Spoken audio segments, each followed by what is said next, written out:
Cruise news time. Well, we have another Overboard tragedy. We've got a cruise ship that's celebrating its 20th year in service. And while Carnival made an announcement yesterday that's left some cruisers disappointed. Cruise news and my views. Let's talk about it.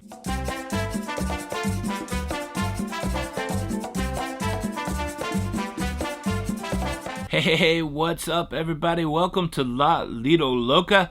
I'm your host, Tony, here with the latest cruise news and views for your December the 14th, 2022. Cruise news story number one, a somber one. Another story of a passenger overboard, this time happening in southern Australia. A 23-year-old woman went overboard on the Pacific Explorer sometime in the middle of the night, and unfortunately her body was recovered the next day, passing away from this overboard experience.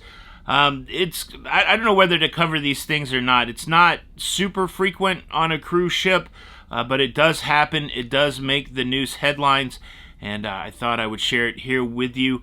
They're doing work on that cruise ship to deal with family, of course, impacted, and other passengers impacted. Just a sad, terrible, tragic story. Again, as I ask every time, if you're a person of faith or a person of positivity, please have some positive thoughts or throw up some prayers for these people that are going through this tragedy. Wow, such a 23. It's super young. Such a bummer. Cruise news story number two, we have a cruise ship that has reached the 20-year in-service milestone. And wait till you hear who the godmother of this cruise ship was. We'll see if we even remember the name. I think many of us will. But we're talking about Holland America Line's Zuiderdam. Zuiderdam first came into service on December the 14th, 2002. Zuiderdam is an 82,000-ton cruise ship, serves about 2,000 passengers, and it debuted in Fort Lauderdale. And well, the godmother was Joan London. Do you guys remember Joan London? I think I remember as the host of Good Morning America. But yeah, that's the life cycle of a cruise ship. 20, 30, sometimes 40 years in service. The Zuiderdam at the time was Holland America's largest ship, and her future plans are to become one of those cruise ships that do a world cruise. It's interesting, you're like, well, if I'm going to go on a world cruise, couldn't I be on like one of the newest, best cruise ships? And that could be the case for some cruising, but I think these cruise lines, for these longer world cruise type cruises, they want to target an older cruise ship, less passengers.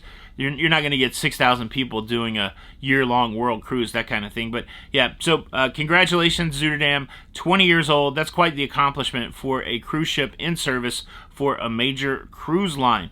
The oldest cruise ship I ever went on was the Carnival Fantasy. She was built in like the last millennia, the last century, in the 1900s, y'all. The same year they invented cars, I think. I think cars are probably invented in the 1800s, but either way, yeah, that's what's the oldest cruise ship you've ever been on? Leave a comment below. Now I got to tell you about the announcement that Carnival made yesterday that's left some cruisers disappointed, but I think I also need to clear up some stuff from yesterday's show. Yesterday we talked about the perk that was being removed by Royal Caribbean, where Diamond Plus members could no longer have access to the Suite and Concierge Lounge.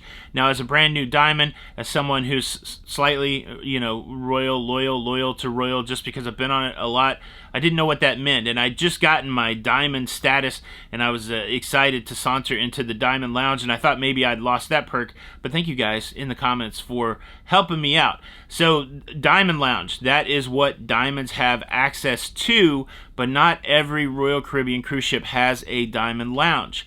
Now, forget Diamond altogether. Diamond Plus is the next level up past Diamond, and what was happening is that Royal would allow the Diamond Plus people to go to the Suite and Concierge Lounge, which is mostly inhabited by people that have booked a suite, or the Pinnacle class, the highest class of loyalty on Royal Caribbean.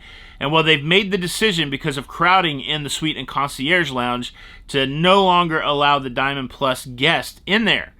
And I understand now the consternation, the upsetness from the Diamond Plus crowd. They were like, look, we quit going to the Diamond Lounge because that's crowded, because of yahoos like Tony B getting Diamond status. Everybody and their, ventriloquist dummy now has Diamond status, and those lounges are crowded. And so we were quite enjoying our ability to go to the Suite and Concierge Lounge. And well, now the the people in the suite and concierge lounge are like, our spot's getting crowded. Can you kick these Diamond Plus folks out? And so much like a high school drama, that's a shout out to my friend Don, much like a high school drama, it's all clicky, y'all. The Diamond Plus, they don't like all the diamonds in the Diamond Lounge. The suite and concierge people, they don't like all the Diamond Plus in their lounge. And Royal Caribbean, well, they had to play the principle, and they've decided that no more Diamond Plus in the suite and concierge lounge. But yeah, I can understand it. We talked about it yesterday, but that's the clarification. How about that? How about that, y'all? Let me ask you this. Have I invited you to subscribe yet? Would you like to stay up to date on everything that's going on in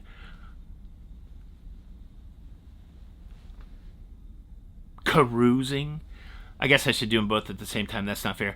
Cruising. Please consider subscribing with the notification bell on. That way you don't miss out on any of these episodes. You know who misses out on these episodes? Losers. Don't be a loser. I'm just kidding. If you miss out on the episode... No, you are. I'm kidding. I'm just kidding. Don't get your back up, everybody. Let go of your pearls. Just subscribe. It's Christmas time, for goodness sakes. Thank you in advance. All right. The word went out from on high that Carnival, who already had some cruises booked on 2 cruise ships, well, they done went and canceled those cruises, leaving people who had booked in the lurch. The silver lining is these cruises are still a year away, so it gives people some time to do stuff. We're talking specifically about cruises on the Carnival Vista and the Carnival Sunrise in early 2024. This is the announcement. Carnival Vista, January 7th, 2024, through and including February the 10th, 2024, canceled. Carnival Sunrise, February 1st, 2024, through and including March the 4th, 2024, canceled. The cool thing, March the 4th is my lovely wife Jenny's birthday. What's up, Jenny B? Nothing. Happy birthday. Thank you. Those cruises have been canceled, and you may be saying, pourquoi? But why? Dry dock.